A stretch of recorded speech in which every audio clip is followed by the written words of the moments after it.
Joining us right now is Rick Moessner. He is with the Article 5 Convention of States. Rick, how are you this afternoon on this, again, another historic day?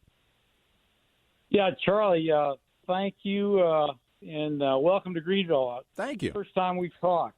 Article 5, as you know, but just to help people zone in on what we're about, right, is the amendment clause in the Constitution, of course. Yeah. And all 27 amendments have been done because Congress proposed, and, of course, 3/4 of the states ratified.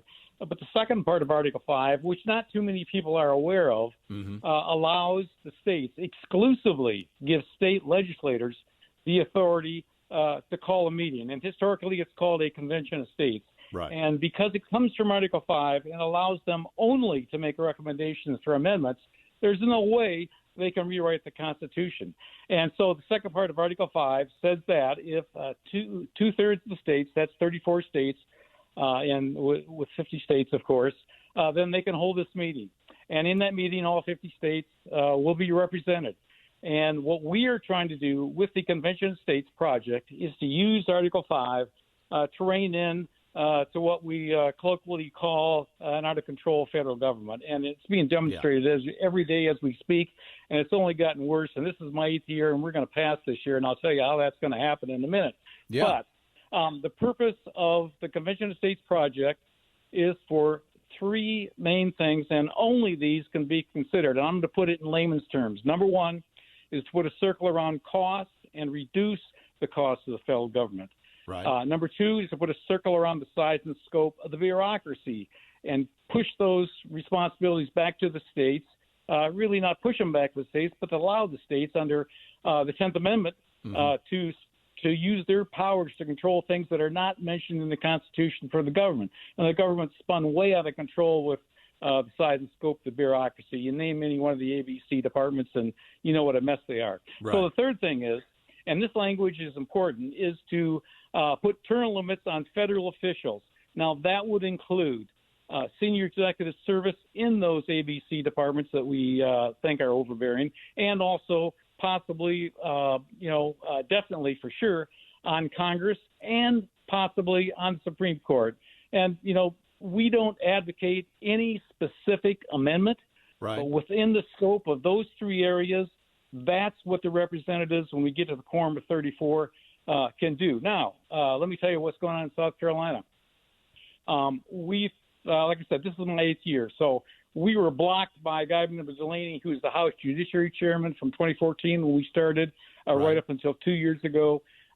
He retired, and we got more traction. We switched gears and we took some little bit different tactics beginning in 2019. We realized, based on the experience of other states, we needed to become more politically active.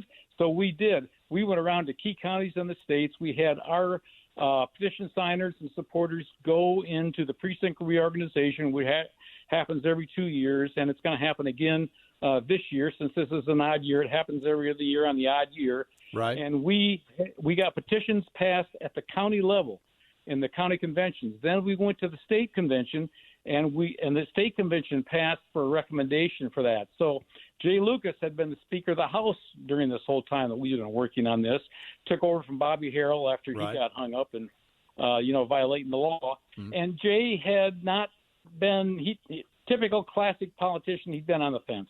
Well, after we got it passed through the convention in 2019, Jay confidentially reached out to my counterpart down in his area in Darlington, and confidentially told us, hey, look, every September they have a caucus where they smoke and joke in Myrtle Beach, and then they have a short meeting, and they kind of, informally, non-bindingly set their legislative priorities. So in September 2019, Jay, held that meeting, and the reason he contacted us in August, so we could contact all of our co-sponsors and supporters and encourage them, tell Jay Lucas to make this a priority. And confidentially in the fall, he did. So we roll around to January of 2020, and sure enough, as soon as the session opened, Jay jumped on as a co-sponsor. We have picked up 18 new co-sponsors, and we ended the session with a total of 47. We got it through the House Judiciary for the first time in 7 years on a 14-9 pretty much party line vote, with the exception of the 2 Republicans who are not in the House Judiciary anymore. Matter of fact, they're not in the legislature, who voted against it, and we had 2 Democrats abstain. So it went on the House floor, and then COVID killed it in March. Right. So, yeah. Right. So that's where we are today. But I think more and more people are beginning to realize, and the way I like to put it is the states created the monster. The state, specifically state legislators, are the only people that have the power to hold a meeting like we're talking about, to make what we call structural changes to the federal government. We don't want to change anything in the Constitution. Right. All right. We support the Constitution, but we want to use the Constitution to stop the madness that's going on in Washington, D.C. So at what point do you nail down the exact terminology? You talk about what the amendments will be? Because that's I mean, when you talk about, well, we have to give term limits to federal officials, that's not necessarily talking about elected officials. That's also appointed officials, right? So where do you iron out all the kinks? Yeah, well, the meeting of the states, and realize that when the quorum call is made, you're going to have 34 states that are calling to do the 3 things: rein in the cost, rein in the bureaucracy, put term limits on federal officials, Congress, and whoever else, that those representatives from all 50 states feel are appropriate. So we've all got our own pet amendments that we would like to see. Right. Sure. But we don't advocate any specific amendment. Personally, for me, as far as reining in costs, you're familiar with Mark Levin's The Liberty Amendments book, right? Yeah. Okay. So Mark Levin has Mark's number 4 and number 5 amendments that he has in his book talk about limiting costs. Government cannot spend any more money than they take in any single year unless there's some kind of a declared emergency, and that would take 2/3 of both houses to approve that. And also he has one on taxes. I think he's got a flat rate. It's something like 17%. Mm-hmm. So that's an example of the type of stuff that the 50 states go, and the 34 states are going to control what comes out of that as far as recommendations. Now, let me just say something real quick about Article 5 as far as Congress's responsibilities. Sure. The language of the day, when they use the word application, it's not a mother may I please do this. It is, in effect, legally, and Robert Nadelson in the law of Article 5 documents this fully, it's, in effect, a demand letter. So it's a demand letter. Congress, when we get to 34, you have to do what is called for in Article 5, and Congress' responsibility is to set the time and date for the meeting once the 34-state quorum is met. And then the only other responsibility that Congress has is to send out any amendments that come out of the meeting for ratification to the states and set the mode for that. And there's only been one amendment that hasn't been done by the state legislators, ratified by the state legislators, and that's the 21st Amendment to repeal prohibition. And Congress sent it out for a popular vote in a convention because they felt that was the best way to get it done. They didn't trust the legislatures, to ratify a repeal of prohibition.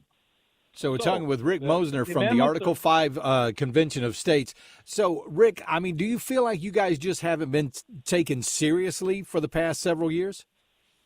Well, we've been blocked. No, we've had a quorum probably since we've had the votes in the House since 2015. Right. But we've been blocked. One, and that's the power of these state legislators. Delaney from the Chester area refused to allow a vote in committee on our legislation. And like I said, we did get it out in the Senate in 2015. I don't know if I mentioned that. We did have one legislative success in 2015, got it passed out of the Senate Judiciary. However, the Senate's got a stupid rule called a minority report. And what that means is any member of that committee that is not in favor of that bill, when it gets voted to the Senate floor, he files a minority report, and one guy can block the will of the people in South Carolina. And all they have to do is walk off the floor and go potty. So it's a bill-killing procedure. And if you talk to House members, they will tell you all good bills go to die in the Senate. And there probably are some bills that should die, but they should die by a vote of the people's representatives, not by one senator that can block it. So how many states have signed on to this? 15 states have passed on. Right. And we got to get have signed on 34, so right? far. We got to get Gotta have 34? 34. All right. Yep. There I you go. predicted 2 years ago, based on the rate of passage, that we would get there in 2023. And I'm going to stick with that simply because I think we're going to get 3 states this year. South Carolina is probably in better position than any of the other states this year, simply because of the progress that we made last year. So we're going to be number 16, before the session ends this year. Well, we certainly hope so. Fingers are crossed. Keep working. Rick Moessner, Article 5 Convention Yes, of States. sir. And how can let folks me get in say- touch with you? How can folks find out more? I'm running out of time here, Rick. Yes, sir. Thank you for asking. Yep. Go to conventionofstates.com. That's Convention of States, all one word, .com. Sign the petition. It'll send a note to your legislators, and there's a block there to check if you want to volunteer. And I'll tell you, I picked up 5 volunteers so far this week simply because of what happened last week. Oh, absolutely. Rick Moessner, Article 5 Convention of States. Thank you, buddy.